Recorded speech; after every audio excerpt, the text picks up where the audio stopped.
Chickens! All right, 17.3 is here. It is chest to bar pull-ups and snatches. I will not say the other words that go along with that.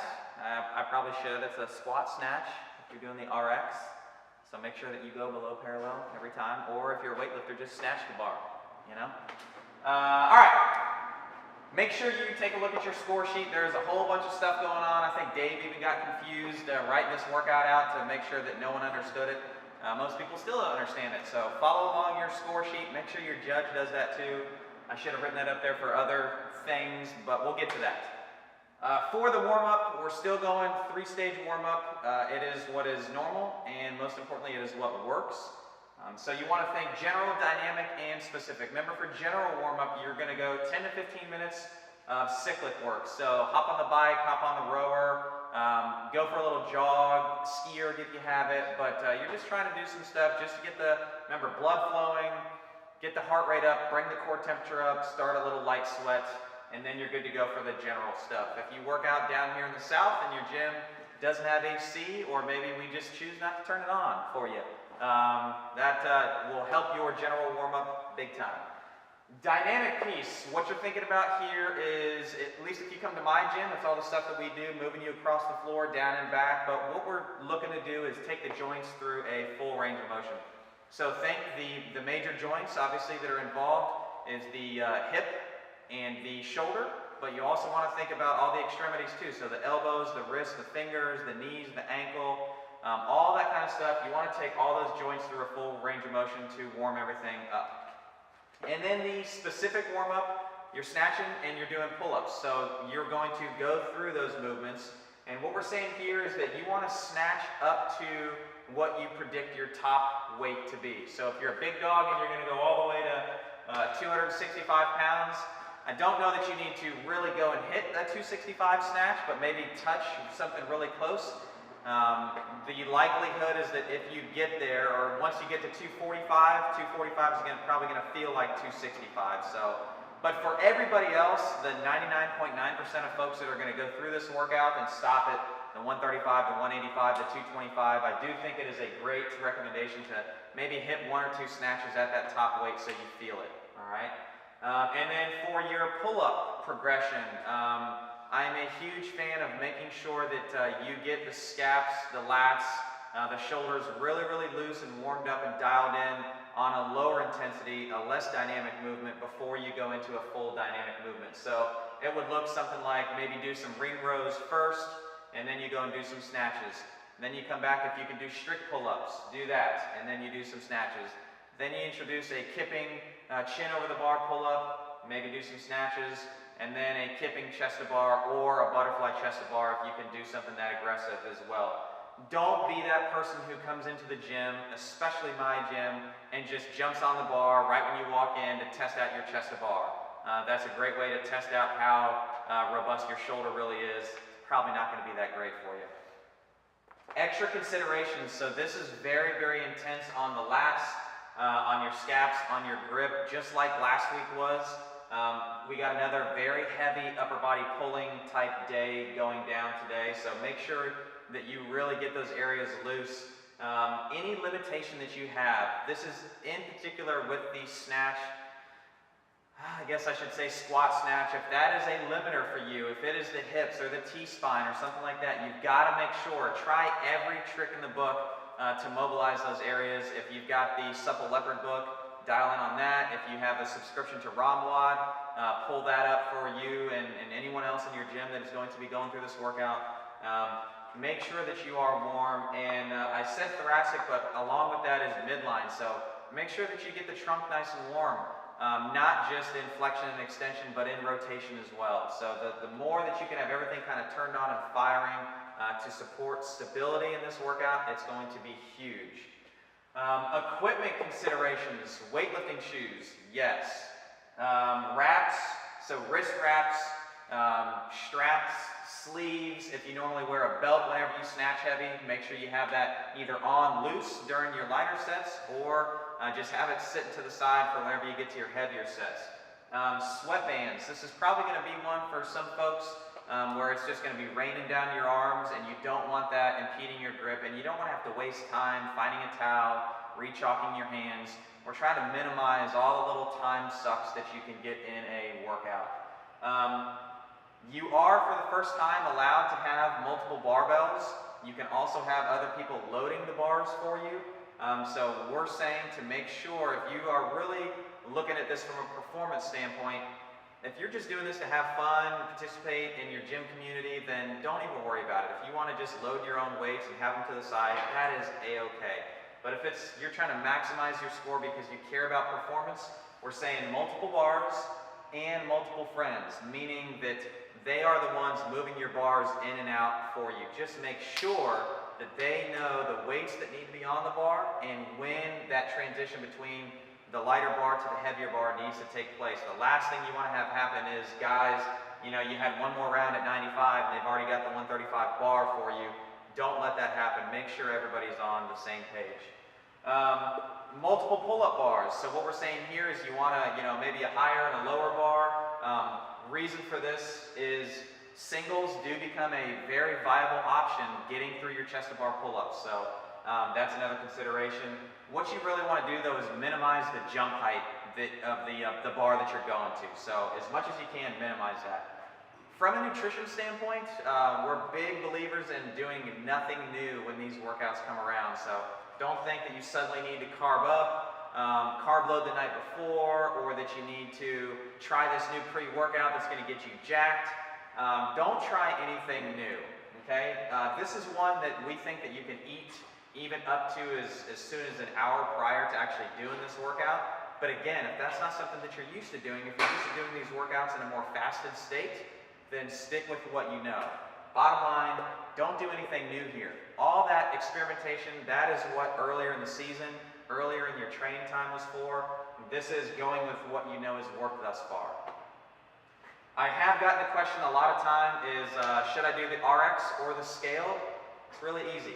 First of all, can you do chest-to-bar pull-ups? If no, it's a pretty easy answer.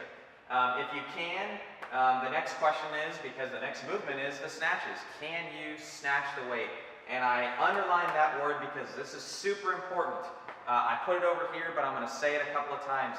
You've got to make sure that you understand the standard. If you are doing RX, you cannot receive the bar in a power position, so power snatch it, and then overhead squat it. If you receive it above parallel and stop, that's a no rep. They are clear in saying that it's got to be you receive it and continue down through in one smooth motion, preferably just receive it in a full snatch position, and you're fine.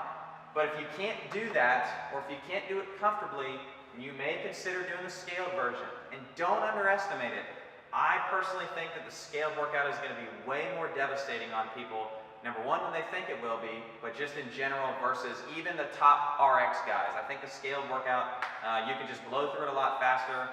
Faster means metabolically it's going to hurt a lot more. All right, so in terms of these specific movements, descending sets on chest to bar, I believe, is the way to go, or singles. Here's the caveat with the singles. If you're doing these, you got to make sure that you stay at the bar. None of this, I do one, and then I go walk across the gym, chalk up, and then come back. So it's I do one, I turn around, I look at the bar, I get my grip again, and I do another. So make sure that you stay at the bar. One other thing about this. On the descending sets, if you do that from the beginning, if you kind of partition your reps, so you saw a couple of the guys, or Panchik last night, I believe he went in the round of sixes. He was going like 3 and 3, and even some quick doubles, things like that. If you get into the groove of your, say if you can butterfly chest to bar and you feel good, don't break that rhythm, all right? Maybe instead of partitioning them, you go through them unbroken, at least in the early rounds, but then use that extra rest in between your rounds of snatches on the barbell. So just some food for thought. Sometimes, personally, I know that whenever I get into a good rhythm on the butterfly chest to bar, I don't want to break that rhythm. So if you can kind of ride that wave of momentum, really generate the power from your hips, think about using that and not breaking just because you already have that plan to do so. And then lastly, on the chest to bar, don't over grip the bar. And what I mean by that is you see people that get a ton of the meat of their hand over the bar. you're going to end up with big holes in your hands like I got last week on the bar muscle up. So don't over grip it if you can tolerate it. What we usually say is the monkey grip. I know it does mean that your pull-up is actually a little bit longer range of motion, but that's okay if it means saving your hands for a redo or just for continuing to enjoy your training in the weeks to come. For the snatch, again, watch the standards video, read through the standards, understand what they mean there. I guarantee you a ton of people are going to post monster scores, especially older masters athletes, no offense, that aren't very mobile, that don't adhere to these standards, but they're going to be counted reps. Don't be that person. Make sure you understand what they expect of you on this. It cannot be a power snatch to an overhead squat. All singles, all right? I know Fraser did touch and go the first 6 reps. Unless Fraser is watching this, you're not him. So don't do what he did. He only did it, I think, for 1 round, and then everything after that. And all the other guys were all singles. So if they're doing singles, chances are that you should be doing singles as well. Also, it helps to make sure that you are not flying through this workout too fast. And then finally, just like I said for the chest to bar pull-ups, stay at your bar. Don't let it bounce all over the place, and we'll get to what I mean there in just a second, but don't get a bar that's going to be bouncing all over. So let it drop right in front of you. Don't walk away, step away from it. Do your breathing and your resting at your bar so that you can be prepared to jump right back on it, and you don't have to walk halfway across the room to do that. Other considerations. So this is a big tip for you guys. You need to learn to manage the tension in your body for both of these movements. On the pull-up, I got some really good feedback from our early morning class, and this should be painfully obvious, but I think all this stuff is, but we're still shooting this video. On your pull-ups, you need to make sure that you are as tight as you need to be for your capability on chest to bar or regular pull-ups, okay? If you are somebody who has very high capacity in these, you don't need to be tense like you are doing a maximal set. You need to be just enough, have just enough tension in the body to get your chest to the bar. If you are somebody who is not good at all and you're going to be doing singles and pulling with everything that you got, do yourself a favor. Make sure to pull your feet together, tighten your quads, tighten your glutes, tighten your abs. The more tight and efficient that you can be with your movement, the more you're going to be rewarded in the later rounds of this. Same thing when you go back to snatch the barbell. You need to manage the tension in your arms and your shoulders and in your midline before you go to snatch the bar. If 135 is going to represent 95% of your max, you probably need to have maximal tension. If 135 represents less than 50, you probably don't need to. All right, so just be aware of what your capability is for these movements and manage that tension accordingly. I should have put this for equipment, but the better quality barbell that you have, the easier the snatches are going to be. So spinny bars, okay, so if you have an actual weightlifting bar, that would be great. And multiple weightlifting bars is even better.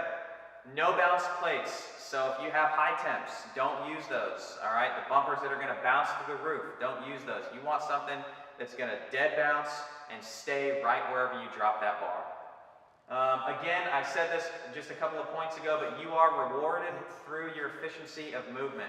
So if you come off a set of chest to bar and you are smoked, but you know technically you can snatch like there's no tomorrow, trust it. You need to trust your technique. You're going to be breathing heavy. You're going to feel like you are a little bit smoked. You need to trust that your technique is going to carry you through on this. On the other side of things, if you move like garbage, all right, you need to take more time coming off of your chest to bar. Allow yourself more time in between reps because any little technical deficiency that you have is going to be magnified 100 times, especially after doing all this other work that is very upper body intensive. The tie breaks matter. I think that we've learned that over the past couple of weeks and from last year. So don't dilly-dally in trying to just wait for that, hit that last snatch on that round that you're on. The tie breaks are going to matter big time on this. So whether you're doing RX or scale, that kind of stuff matters. You need to know where you're at in the workout. I already said this, don't underestimate the scaled wad. Hand care, again, don't overgrip the bar. If you do tear in the middle of the workout, finish it out. Don't be one of those people that's always looking at your hands through the workout. Either you're going to finish it by bleeding all over the place or you're not. That's a choice. Make it, don't let it suck the wind out of your workout. But then take care of the hand immediately after. A redo, if you want, if your hands are okay, if you feel like that you can learn a lot, but if the excuse is that you didn't plan well enough ahead of time, that's your fault. All right, so it's up to you if you want to do a redo. If it's I did it scaled and I want to try it RX, or I did it RX, I want to try scaled, I do think that is a viable option. And then finally, the first round, we saw this at our one of our morning classes today, the first round of this. So when you're doing 6, 6, 6, 6, 6, 6, okay? This is when you need to buy some time. They're giving you 8 minutes to get through the first 2 3-round workouts. If you think that, okay, I've got 4 minutes to finish this and then 4 minutes to finish the next 3-round piece, you're not going to make it. I promise you that, because we had someone try that, and guess what they told me? They didn't make it. You're not going to. The heavier weight is going to slow you down, and you're doing more chest to bar pull-ups. So you need to think about this, the first 3-round piece, getting done before that 4-minute piece. More like 2.5 to 3 to allow yourself more time as the weight gets heavier and the reps and the pull-ups go up.